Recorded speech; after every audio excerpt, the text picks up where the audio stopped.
Hey. So here I am in India.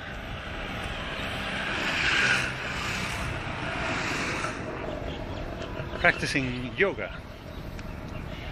Practicing yoga in India is like practicing karate in Japan or tango in Argentina, I guess. It's pretty cool. My father used to practice a lot of yoga. I've never actually done it till now. It's pretty similar to what I've done myself, which is Chinese martial arts. But thinking about what I was saying the other day about my family, it's strange that I end up here in India, in Pune. I didn't choose the place. I was invited here, and I end up here, of all the places in India, where my great-grandfather was born. In a time where my life is all about this journey, right? About giving in to just be in the moment and be wherever I have to be at the moment I have to be, and so to speak. So I was thinking, my great-grandfather was born here, right?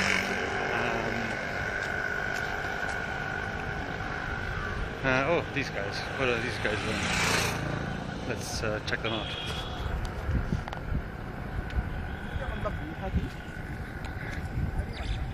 What's that there? Part of the river, I think. It goes into the other part, which is over there.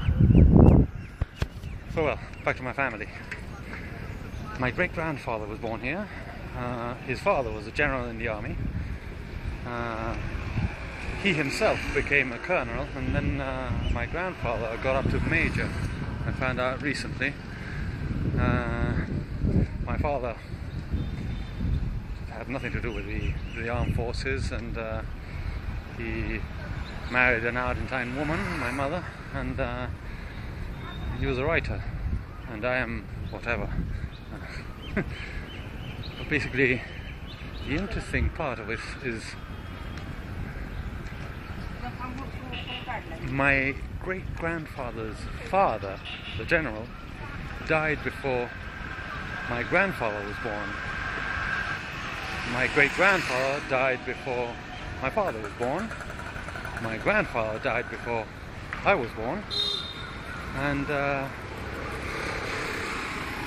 my father died in 2003, and I don't have kids, so it's weird, right?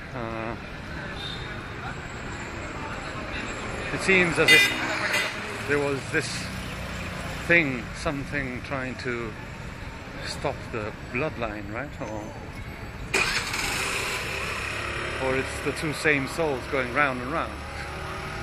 But when I say there's something trying to stop the bloodline, I mean, it's a completely uncharted territory, right?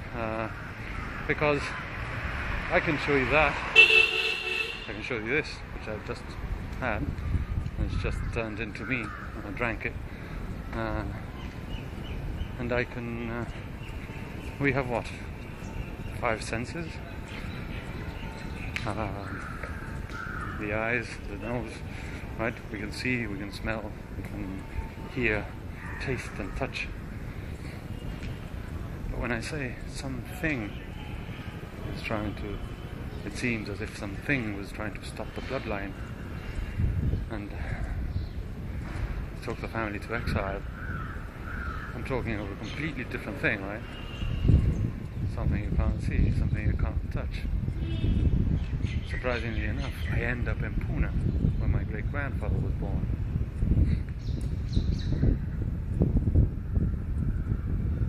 It's all part of the journey, isn't it? What do you think? What am I here to find out? Or to cure within my bloodline?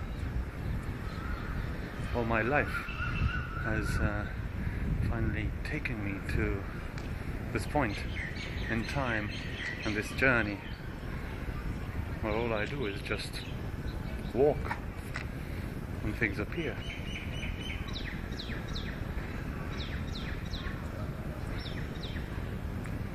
5 senses. Eyes, right? Through organs, right? Eyes, or through parts of us. Eyes, nose, ears. We touch things with our hands, and we taste. But there's something else.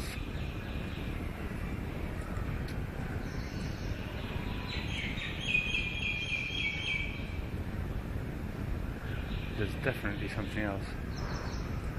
We record through our senses into our hard drives or brains, whatever you like.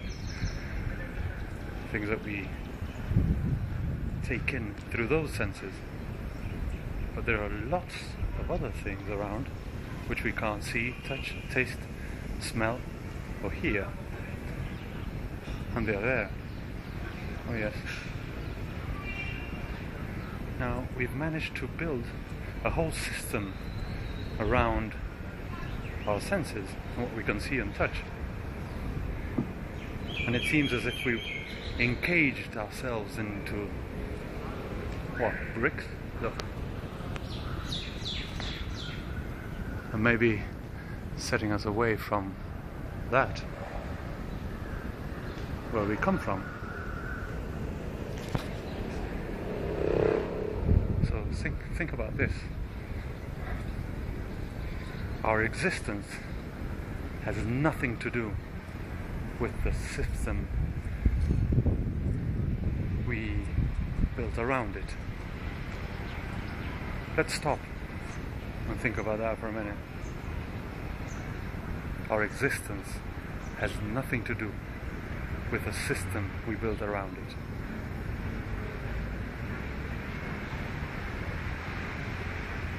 What do you think?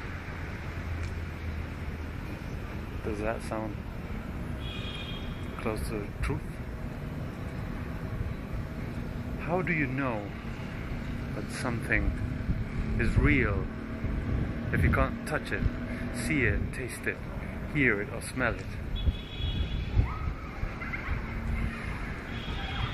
You know it is real because it resonates within your cells. And because as sound in the form of waves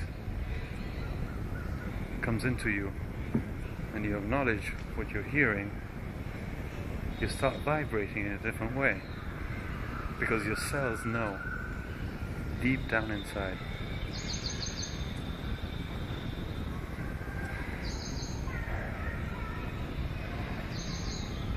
How many dimensions? Now, here, now. How many dimensions? Yeah, 12. How many dimensions around us? 5. That we can count? 5. Yep. Wide, width, length and width, height, right? The 3D. And then some people say time is the 4th dimension, which actually doesn't exist. It's man-made, and you can bend however you want. What's the 5th dimension? Us. We live in the 5th dimension, but we don't know it. We think we live in our brains or in our bodies or in some place somewhere. But we ourselves, if you have a capacity to see yourself as if you were looking from behind a mask, you'll know that you are not that mask, and that you are not that brain. That's the 5th dimension. Us. Think about that. And think about this. Again. The shoe thinks it's doing the walking. And again, our existence has nothing to do with the system we create around it.